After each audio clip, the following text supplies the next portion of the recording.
রাজধানীর বাজারে বাড়তি দামে বিক্রি হচ্ছে চিকন চাল, ব্রয়লার, কক ও লেয়ার মুরগির দাম এখনো চড়া। তবে কিছুটা স্বস্তি ফিরেছে সবজিতে।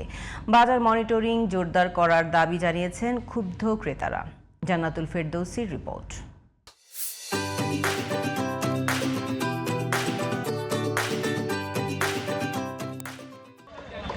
রমজানের আগে সবজির দাম তুলনামূলক কম থাকলেও চড়া তেল ও চালের বাজার। 2 সপ্তাহের বেশি সময় ধরে বেড়ে যাওয়া নাজির শাল ও মিনিকেট চালের দাম এখনো কমেনি। নাজির শাল আপনার কেজিতে 3-4 টাকা বাড়ছে, একবার ভালো নাজির শাল যেটা এটা বেচতেছে 88 টাকা। চালটা আসলে ডে বাই ডে 3-4 টাকা করে বেড়েই চলছে, যেটা আসলে অ্যাফোর্ড করা কঠিন হয়ে যায়। প্রতি কেজি কক ও লেয়ার মুরগি বিক্রি হচ্ছে 10 থেকে 20 টাকা বাড়তিতে। বেড়েছে ব্রয়লার মুরগির দামও। সবে বরাত সামনে রেখে চাহিদা বেড়েছে গরুর মাংসেরও। হয়তো 780 টাকা ছিল না 800 টাকা হয়েছে, সামনে আরো বাড়বে। সবরাইতের বাজারে প্রতিটা গরুতে মনে করেন যে 10-12 হাজার টাকা তো বেশি।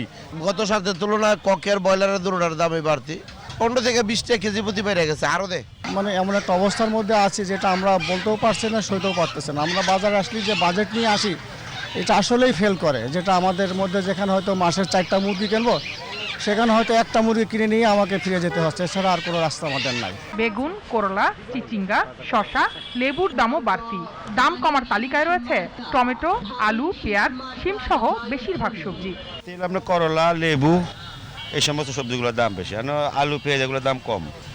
টমেটোর দাম কমেছে, শসার দাম একটু বেড়েছে, বাকি সবকিছু শীতের সবজি যেগুলো সেগুলো সবকিছু সহনশীল আছে। এ সপ্তাহে মাছের দাম তুলনামূলক কম। রুই, কাতলা, ট্যাংরা সহ বেশিরভাগ মাছে কেজি প্রতি 100 টাকা পর্যন্ত কমেছে।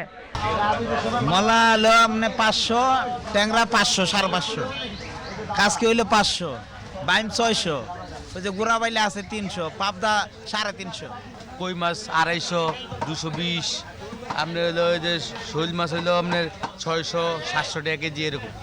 কাতল কিনেছে কত 400 টাকা কেজি, আগে তার বেশি ছিল আর কি। নিত্যপণ্যের দাম নাগালের মধ্যে রাখতে সরকারের হস্তক্ষেপ দাবি করেছেন সাধারণ ক্রেতারা।